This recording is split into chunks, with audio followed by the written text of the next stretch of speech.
thart ar náam seo bliana go gurtar preataí sa talamh, agus seans agus siúise sa bhalla sa tréimh sé gghearcéime seo, gúil si bh smaointiú airlí a dhéanamh sibh féin.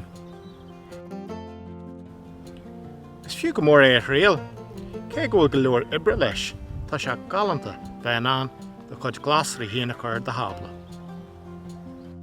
Sa fís an gorid seo, raithí me sé tríd na buncéimeanna ibre a bhaineann le preataí a chur.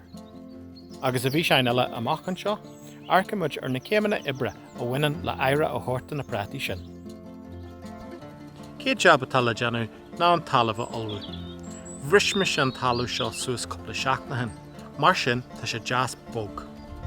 Anis na céadúir eile dhéanamha na diaag bra fada a tháthaill seán. Tá obair mhór a gceist le seo mat a dhéanú de leabh, so tóir neart ama de tíon.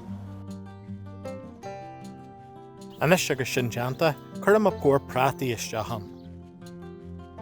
Cheannaí me sin pór preataí seo agus speisialta, ach beidir go bhfuil sean mhála preataí na líthart fan teathagah a bhfuil an cuma seo orthú, agus má tá beidir gur bhhaile sin ar réal, agus fearr a dhéarós a gcónaí le pór preataí. Chuir ma preata a bhain síos gach 10 cm numar sin.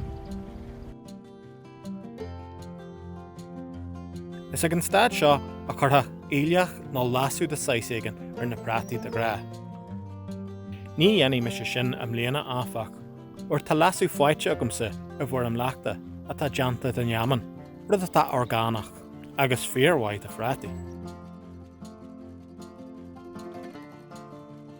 Agus choirí me sé sin síos orthú beidir gach seachtain nó gach deagháin na mar sin nuair a thuchas bar ar na Flandaí go dtí go bicéman na preataí hían.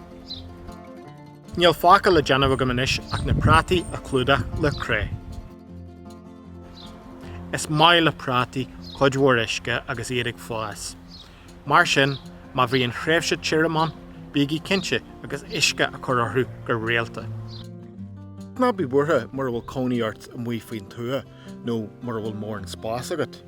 Thacail leat preataí a chur a bata mór den sa seo nó tubad den sa seo. A raibh libh agus bunaigí soltas.